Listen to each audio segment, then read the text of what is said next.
Matin Sport. Bonjour Mamar. Bonjour. Retour ce matin sur la 14e journée du championnat de Ligue 1. Une 14e journée qui avait débuté vendredi, qui s'est terminée hier avec un match reporté en raison de la Champions League, le match mettant en prise le MCO au CRB. La JS Kabylie consolide sa première place, la JSK qui aligne une série de performances puisqu'elle reste sur un nul, rappelons-le, contre l'Entente de Sétif de but partout, une victoire large devant le Brigade et hier une confirmation devant l'Espérance de Mostaganem, victoire 2-1 pour la JS Kabylie qui consolide sa première place au classement à la grande satisfaction de son entraîneur Abdelhak Benchicha.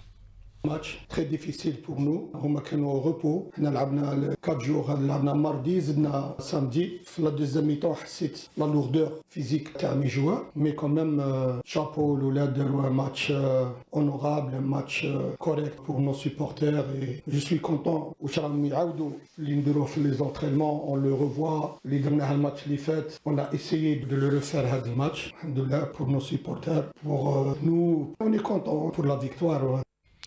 La JSK qui occupe la première place, en revanche, c'est diamétralement opposé pour l'Espérance de Mostaganem qui est en train de glisser l'Espérance de Mostaganem. Elle se retrouve dans l'équipe promue cette saison, se retrouve dans une situation de relégable. Les explications de l'entraîneur, le nouvel entraîneur Slimane Rahou. Je suis satisfait du rendement des joueurs. Certes, le résultat, on est satisfait, mais le rendement, ça va. Dans l'équipe de Mostaganem, franchement, les joueurs déroulent. Donc, on a changé le système. On a 4-3, ça va. En deuxième mi-temps, on était mieux. Première mi-temps, on a géré pour essayer de s'opposer à la progression de l'équipe adverse et de fermer les côtés comme Andhom Boualia et Akreb. Donc, on a vraiment fermé les couloirs et essayé de contrer cette équipe. Donc, on a oublié la JSK, toujours qui a l'attaque placée. Dans le milieu de terrain, on a étouffé l'équipe adverse en première mi-temps, mais en deuxième mi-temps, quand on a le système, pour contrer l'équipe adverse. Une stratégie qui n'a pas été payante du côté de l'Espérance de Mostaganem. La surprise nous est venue d'Akbou, l'équipe locale au stade de l'unité maghrébine à Béjaïa a été battue par Al-Bayad 1-0. Akbou qui connaît des difficultés après une bonne entame de saison. Le Parado Athletic Club depuis l'arrivée de Bilal Djeli, 6e match sans défaite. En d'autres termes, Bilal Djeli a toujours connu soit un match nul, ou a toujours fait soit match nul, soit gagné. C'était le cas hier du Parado qui, sur la fin du match, s'est imposé devant la JS Saoura sur le score de 2-0. Sur cette victoire, on écoute l'entraîneur du Parado, Bilal Djeli. Il est au micro de Sid Ahmed Fathi. On était patient, même la première mi-temps, on pouvait marquer, on n'a pas marqué, mais à la mi-temps, on a parlé avec les joueurs, on a des fois on est patient, il ne faut pas se précipiter, on est resté solide, on n'a pas encaissé. Maintenant, on pense au prochain match, Inch'Allah, victoire méritée, je dis victoire méritée. Le match il était difficile, maintenant, c'est la récupération le plus important pour l'équipe, Inch'Allah. Avec un superbe but signé Yetou, le deuxième but notamment. Pas de vainqueur entre l'Entente de Sétif et l'USMA d'Alger, les Sétifiens qui ne gagnent plus à domicile. Troisième match sans victoire pour l'Entente de Sétif, accroché par la JS Kabylie, 2 buts partout, battu par le Parado Athletic Club, 2-1, mené au score durant la majeure partie de la rencontre par une belle équipe de l'USMA d'Alger. L'Entente de Sétif a égalisé dans le temps additionnel, 1 but partout. Et on va rester sur un match, c'est le CSC contre Magra.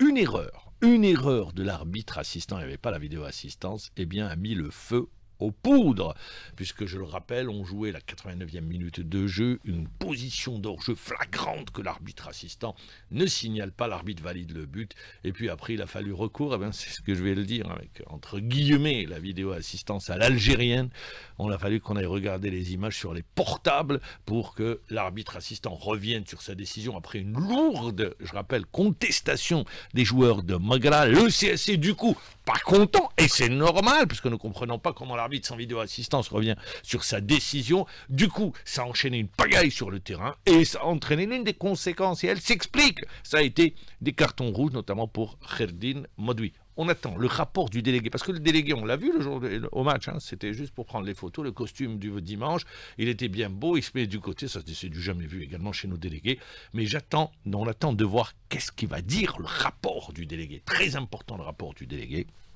et également le rapport de l'arbitre. Je rappelle également qu'en match avancé de cette 14e journée, le Mouloudia d'Alger a été tenu en échec.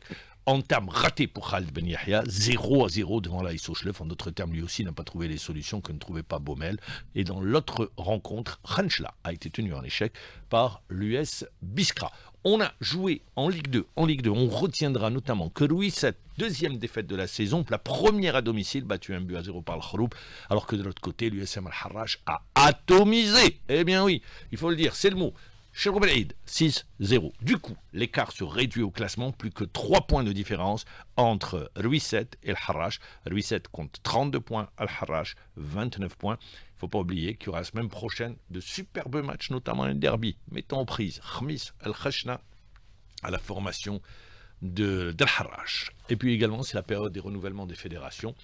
La fédération de volleyball, non, on reste avec le foot. On reste avec le foot. On reste avec le foot, puisqu'aujourd'hui.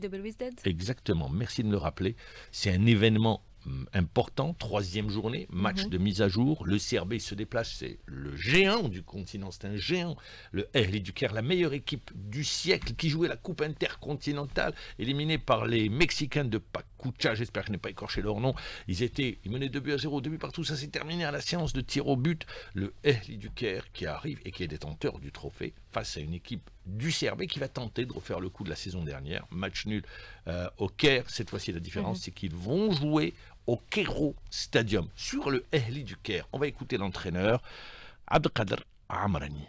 Je ne vais pas présenter le Ahli ni pour son effectif, ni pour son palmarès. C'est un grand club d'Afrique, mais on ne doit pas nous sous-estimer par rapport aux autres équipes. Nous aussi, on a des ambitions à faire valoir. Je pense qu'on est ici parmi les meilleures équipes d'Afrique. Si on parle sur le plan mental, on peut quand même être conquérant sur le terrain. Ne pas faire les mêmes erreurs qu'on a fait, surtout sur le plan défensif, dans la perte de balle, la transmission de ballon, surtout dans notre mode de terrain. Il faut y croire, il faut y aller vers l'avant. Voilà, il faut jouer, il faut y croire à nos moyens, à nos capacités. Je suis avec le Coréen pour le mettre dans de bonnes conditions mentales et entamer le match sans complexe. Ne pas avoir de complexe, jouer sur ses forces et tenter de déstabiliser cette équipe du Ahli, jouer sur les faiblesses du Ahli, c'est tout résumé cette rencontre. Le match sera en direct sur les ondes d'Alger, chaîne 3. Le volleyball, on arrive, renouvellement des fédérations. Eh bien, son élection est une, je le dis, parce que vu le travail qu'il a accompli au niveau de la Ligue de Béjaïa, sur le développement de la Ligue de Béjaïa, avec le nombre de clubs existants au niveau de Béjaïa, aujourd'hui il prend les destinées de la fédération, relancer une discipline qui est en panne. Je rappelle que cette discipline a participé tant chez les messieurs que chez les dames, Jeux Olympiques et également Championnat du Monde. Comment faire? La feuille de route du nouveau président, Tama Derdassa, il est au micro de Zoubir Zakai. Je dois féliciter toute la famille du volleyball et la remercier aussi pour cette consécration que j'attendais depuis un moment. J'ai quand même une majorité écrasante, ça va me permettre de travailler dans la légitimité totale. L'urgence la plus absolue, c'est d'organiser des assises et d'élargir l'écoute à toute la famille du volleyball et pourquoi pas à tous les sportifs nationaux et internationaux. Voilà sur son élection, je rappelle également changement au niveau de la fédération algérienne de basketball. Retour au foot pour évoquer les différents championnats étrangers. Et on commencera par la première ligue. Tenez-vous bien, 9e match sans victoire sur les 12 derniers matchs. Pep Guardiola n'a pas gagné 9 matchs. En Algérie, il aurait été limogé. Mais là, la confiance lui est renouvelée. Passage à vide, et bien oui, un long passage à vide. Hier, ils ont été battus par Aston Villa sur une équipe, il faut le dire, de Manchester City, manquant d'énergie, manquant d'inspiration face à une belle équipe d'Aston Villa. City ne gagne pas. City se fait distancer au classement. Arsenal, grâce à un grand Ressus, s'est imposé 5-1 face à Crystal Palace. Newcastle a battu le nouveau promu Ipswich Town, 4-0. À retenir que West Ham a fait match nul contre Brighton. Nottingham Forest, la surprise de cette année, s'impose à Brentford sur le score de 2-0. En Espagne, Barcelone, eh bien oui, Barcelone ne gagne plus alors qu'il menait au score 1-0. L'Atlético Madrid s'empare de la première place après sa victoire de 2-1 face à Barcelone. En Italie, la Napoli s'est imposée à Genoa 2-1 et la Lazio s'est imposée à Lecce 2-1. Retenir que le Bayer Leverkusen a rasé Fribourg 5-1. Alors, du côté de nos représentants ou de nos joueurs qui évoluent à l'étranger, on retiendra que Fadel Chaïbé a joué hier 65 minutes, mais ça n'a pas suffi à l'Eintracht Francfort, battu par Mainz 3-1. Voilà pour l'essentiel des résultats. Aujourd'hui également, le championnat, on suivra Real Madrid-Séville, nouveau vainqueur de la Coupe du Monde des clubs. La Première Ligue avec Liverpool-Tottenham, ça c'est un superbe match à 17h30. Et puis en Italie, on surveillera, on regardera notamment le comportement de l'Atalanta face à Empoli. Merci à vous, Mohamed. Il est 7h28 sur les ondes d'Alger 3.